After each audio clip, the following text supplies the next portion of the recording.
नमस्कार, आप देख रहे हैं भारत टाइम्स न्यूज और मैं हूं आपके साथ कंचन। यूपी के बलिया में कटरिया गांव में अखिलेश यादव ने जनसभा को संबोधित किया। वहीं मीडिया के सवालों पर कहा कि आत्मविश्वास लड़खड़ाता है तो जबान भी लड़खड़ाती है। उनके कॉन्फिडेंस में कमी आ रही है, इसलिए ऐसी भाषा इस्तेमाल कर रहे हैं। उन्हें पता है कि इस बार जनता उन्हें हटाने जा रही है। छठवें चरण में जो वोटों का बौछार हुई है वो 7वें चरण में 7 समंदर पार भेज देगी जनता।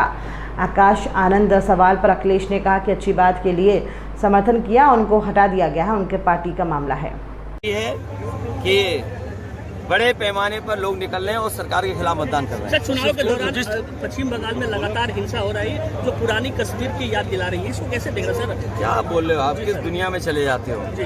पता नहीं कहाँ चले गए जी। मैं आपसे कह रहा हूँ, प्रधानमंत्री जी का कॉन्फिडेंस लड़खड़ा गया है और हमारे मुख्यमंत्री जी ने योगा करते करते कैसे डगमगा रहे थे, याद है?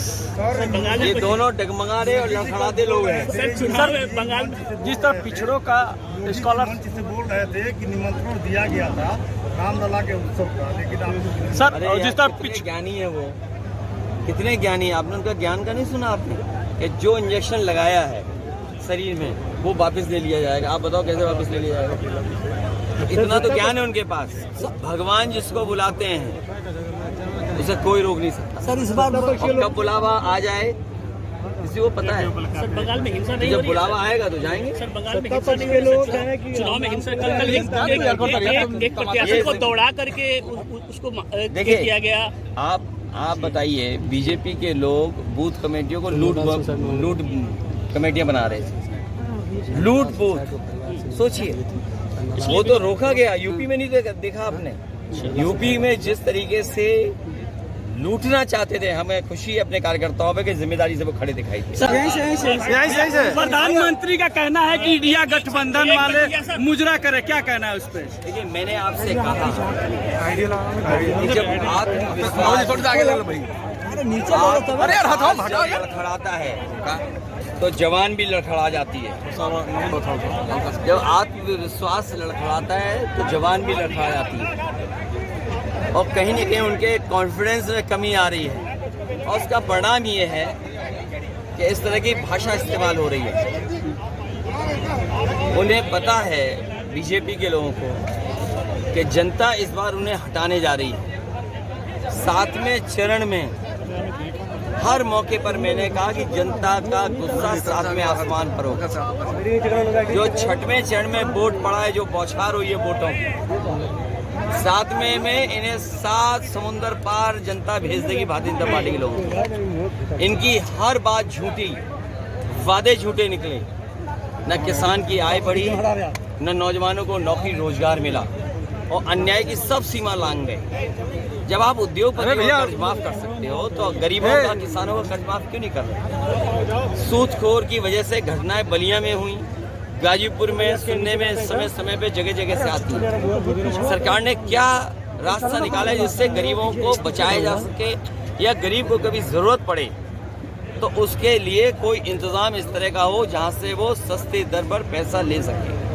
सर कन्नौज के ही बीजेपी सांसद सुब्रत पाठक ने कहा कि जीते जी हम मुसलमानों को आरक्षण लागू नहीं होने देंगे, जरूरत पड़ी तो सरकार भी बर्खास्त कर देंगे जी। देखिए, ये तमाम वो लोग हैं जो हारने जा रहे हैं।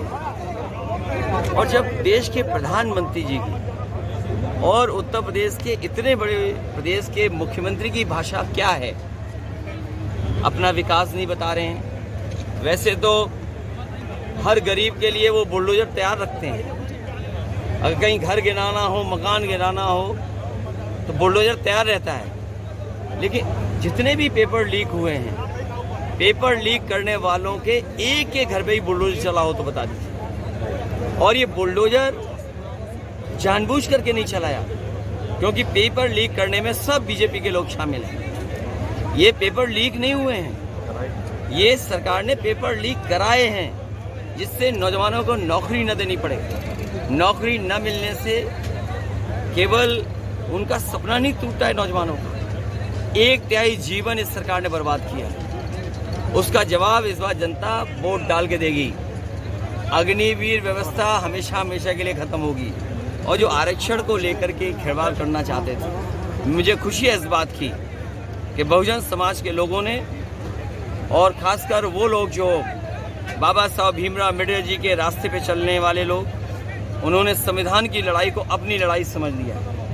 वो अपने सम्मान और अपने अधिकार और अपने न्याय की लड़ाई को समझ रहे हैं। इसलिए जो संविधान उनका संजीवनी रहा, उसके लिए एक एक वोट डाल करके वो संविधान बचाने के लिए निकल पड़े। सर, मायावती जी को कह रहे हैं कि आप बी टीम है, वहीं आप आकाश आनंद को लगातार तारीफ कर रहे हैं, क्या है सर इसके पीछे? देखिए, किसी नौजवान ने कोई शुरुआत अच्छी की हो और वो कुछ अपने समाज और विचार को लेकर के चलना चाहता हो, उसी को रोक दिया, पाबंदी लगा दी, तो ये खैर उनका अपनी पार्टी का मसला है। क्योंकि एक नौजवान आगे निकल रहा था, एक उम्र की वजह से मैं उसके पक्ष में हूँ। मान लो अभी इस रैली में एक लड़का आया जो बैरिकेडिंग तोड़ करके निकल के और मेरे मंच तक आ गया।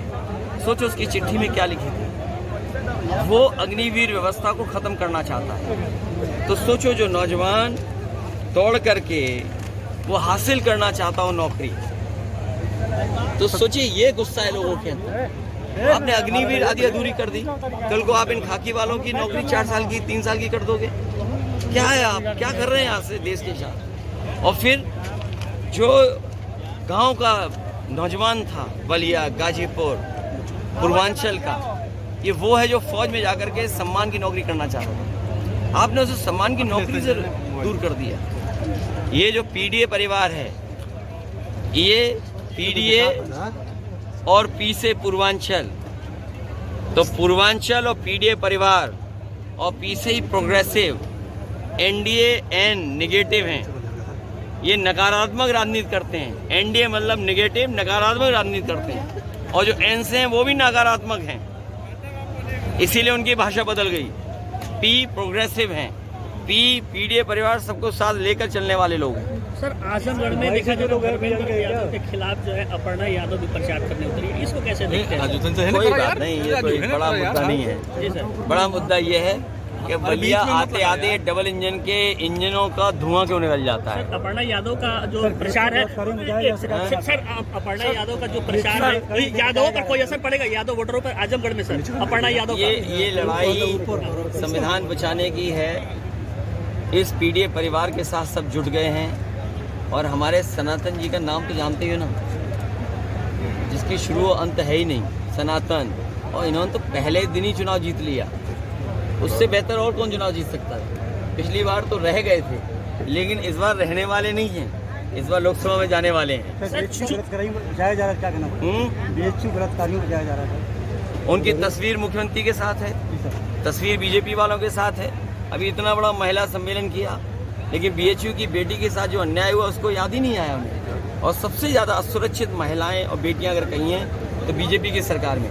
आज ही आपने देखा होगा राजधानी में एक आईएएस परिवार के घर पर चोरी हो गई, डकैती हुई, पत्नी को मार दिया।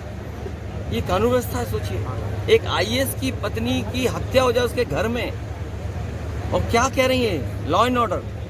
इन्होंने लॉ एंड ऑर्डर अलग अलग कर दिया। ये लॉ एंड ऑर्डर केवल धर्म के आधार पर देखते हैं, अपने वोट के आधार पे देखते हैं। इससे ज़्यादा अन्याय और इससे ज़्यादा संविधान की धज्जियां कभी नहीं उड़ी होंगी जो भारतीय जनता पार्टी की सरकार में हुई। नौकरी मिलेगी सर, चुनाव के दौरान टर्नआउट और हो, ज़्यादा हो। मुझे खुशी है कि बड़े पैमाने पर लोग निकल रहे हैं और सरकार के खिलाफ मतदान कर रहे हैं। सर, चुनाव के दौरान पश्चिम बंगाल में लगातार हिंसा हो रही है जो पुरानी कश्मीर की याद दिला रही है, इसको कैसे देख रहे हैं सर? क्या बोल रहे हो आप? किस दुनिया में चले जाते हो? जी, पता नहीं कहाँ चले गए। जी।